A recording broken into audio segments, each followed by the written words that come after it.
제 동생이 중학교 때 간부 수련회에 겪은 일입니다.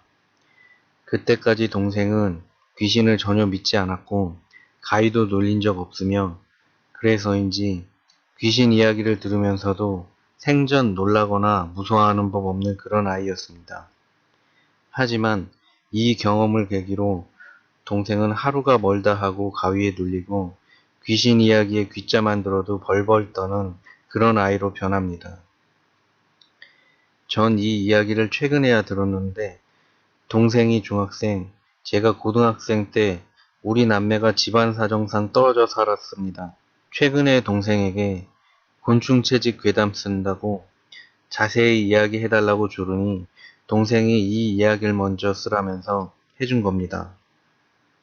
그날은 담력 훈련이 있는 날이었고 동생은 낮에 친구들과 놀다가 발목을 삔 바람에 참여하지 못하고 혼자 텐트 안에 있었다고 합니다.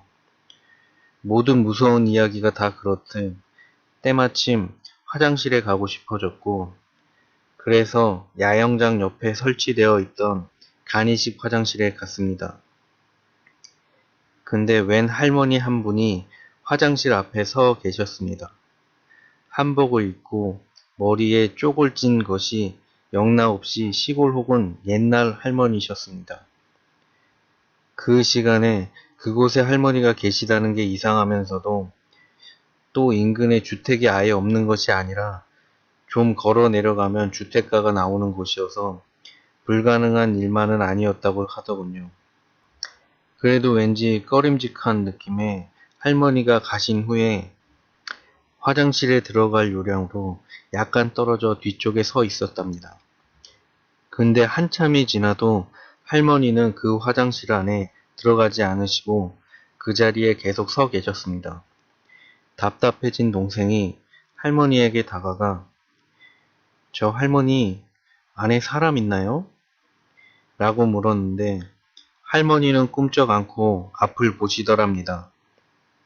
그래서 재차 할머니 안에 사람 있어요? 라고 물었더니 할머니가 고개를 돌리시는데 동생은 그 순간 의식을 잃었다고 합니다. 할머니의 안면도 뒷면과 똑같이 쪽진 머리였던 거죠. 얼마 뒤 깨어나 보니 할머니는 온데간데 없었고 동생은 화장실이고 뭐고 일단 텐트로 돌아왔습니다. 마침 담력 훈련을 마치고 돌아온 아이들이 텐트에 있었습니다. 동생은 그 중에 준비를 맡았던 친구를 잡고 재차 확인을 했습니다. 앞뒤로 쪽진 머리를 할 수 있는 분장이 있느냐며 누가 자신을 놀리려고 분장을 하고 왔다며 라고 하지만 어디에도 그런 도구나 한복 등이 없었습니다. 어디에도 그런 도구나 한복 등이 없었습니다. 이 이야기를 마친 후 동생이 제게 그랬습니다. 한 번도 들은 적도 없는 귀신이라고. 하지만 전 기억이 납니다. 제가 초등학교 때 이렇게 생긴 귀신 이야기를 친구들에게 듣고 와서 그 당시 초등학교 1학년이었던 동생한테 해주었었습니다. 그래서 동생에게 너 너무 어려서 들은 거라 기억은 안 나고 무서운 상황이니까 헛것 본 거 아니야? 라고 그런데 동생이 그러더군요. 그 할머니를 한 번 더 만났다고. 그건 고등학교 때 일입니다. 동생과 제가 나온 고등학교는 저희 아파트 바로 앞에 있었고 특히나 저희 집이 제일 앞쪽 동이라 학교는 정말 코앞이었습니다. 동생이 야자를 마치고 집에 올라오는 시각은 10시쯤으로 그렇게 인적이 드문 시각도 아니었습니다. 가로등이며 슈퍼 간판도 훤하게 켜져 있는 시각이었습니다. 따라서 사람이 뭔가 무서워하거나 이상한 상상을 하기엔 좀 무리가 있었습니다. 때문에 과학적으로 상상하기에 헛것을 보거나 할 이유가 별로 없는 시각이었죠. 그날은 더더군다나 야자 시간이 채 끝나기 30분 전쯤에 빨리 학교를 빠져나와 집으로 올라오던 중이었다고 합니다.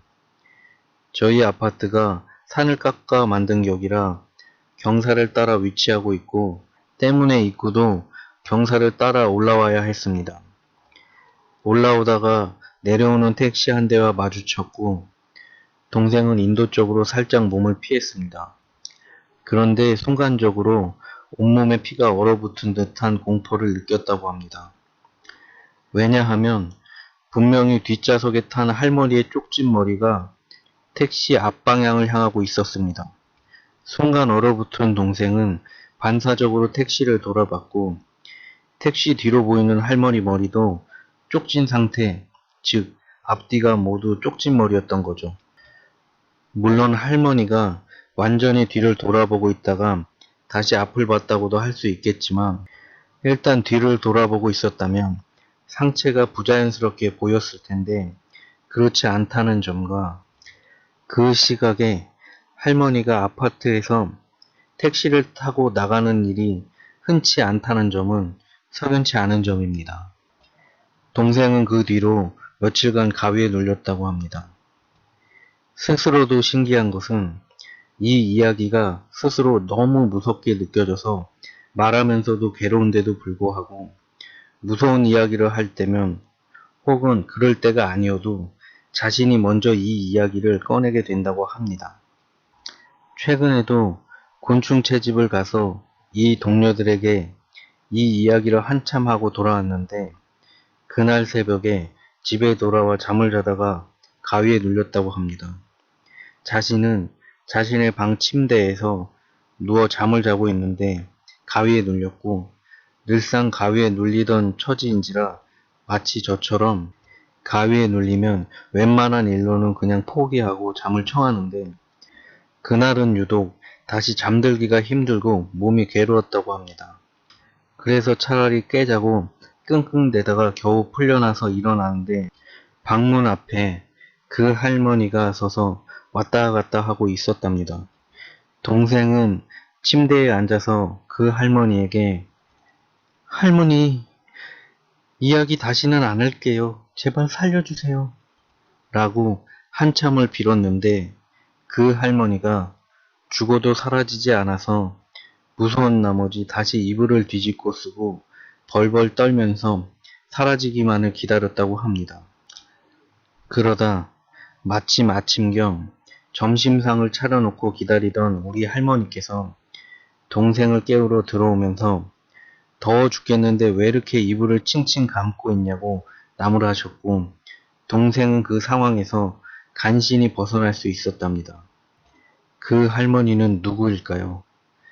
정말 너무 어릴 적에 제가 해준 괴담이 동생에게 영향을 미쳐 어떤 공포를 유발하는 건지 아니면은 정말 그런 귀신이 있는 건지 모르겠지만 동생은 지금도 쪽진 머리에 대한 공포가 남다르다고 합니다.